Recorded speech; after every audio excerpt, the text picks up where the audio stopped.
क्या तुमने कभी नोटिस किया है कि हेवी ट्रक्स के चसी के नीचे हमेशा कई कर्व्ड मेटल प्लेट्स लटकी होती हैं? ये सिंपल सी दिखने वाली प्लेट्स एक्चुअली ऑटोमोबाइल इंजीनियरिंग के हिस्ट्री के सबसे क्लासिक इन्वेंशंस में से एक हैं, leaf spring suspension system. Trucks में mostly multi leaf leaf spring suspension use होता है। डिजाइन सिंपल लगता है, लेकिन यह सिस्टम बहुत ही प्रैक्टिकल होता है। इसमें कई फ्लैट कर्व्ड स्टील प्लेट्स एक साथ स्टैक्ड होती हैं। सबसे बड़ी ऊपर वाली प्लेट को मैन लीफ कहा जाता है, जो पूरे सस्पेंशन का बेस होती है। मैन लीफ के एंड्स लूप में मुड़े होते हैं, जिसे स्प्रिंग आइस कहते हैं। व्हीकल का फ्रेम और चासीस इन लूप्स के थ्रू कनेक्टेड होता है। इसके नीचे ग्रेजुअली छोटी होती हुई प्लेट्स होती हैं, जिसे सेकेंडरी लीव्स या सिंपल वर्ड्स में लीफ स्प्रिंग्स बोला जाता है। ये लीव्स रैंडमली नहीं रखी होती। इन्हें हाई स्ट्रेंथ सेंटर बोल्ट या यू बोल्ट से टाइटली बंधा जाता है और रिवेट्स लीव्स के बीच का स्पेसिंग कंट्रोल करते हैं। लीव्स के एंड्स और फ्रेम के कनेक्शन पॉइंट्स पर फ्लेक्सिबल बुशिंग्स लगाई जाती हैं, जो चसीस और स्प्रिंग के बीच एक सॉफ्ट लिंक बनाती हैं। ये smart design high frequency vibrations को इफेक्टिवली अब्सॉर्ब करता है।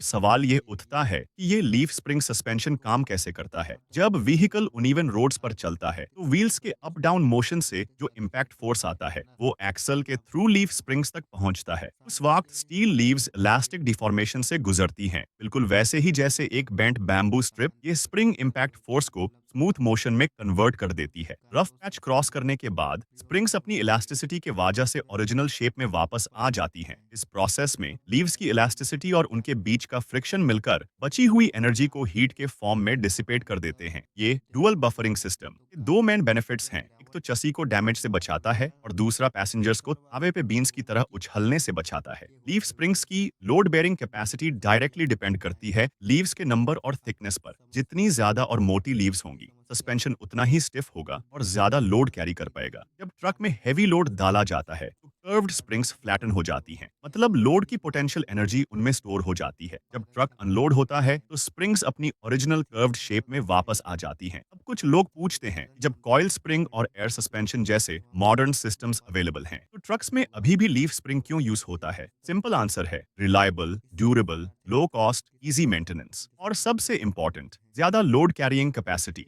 चाहे गांव की कच्ची सड़क हो या शहर का कंस्ट्रक्शन साइट, जब तक हैवी लोड उठाना हो, लीफ स्प्रिंग सस्पेंशन की सबसे पहली चॉइस रहता है।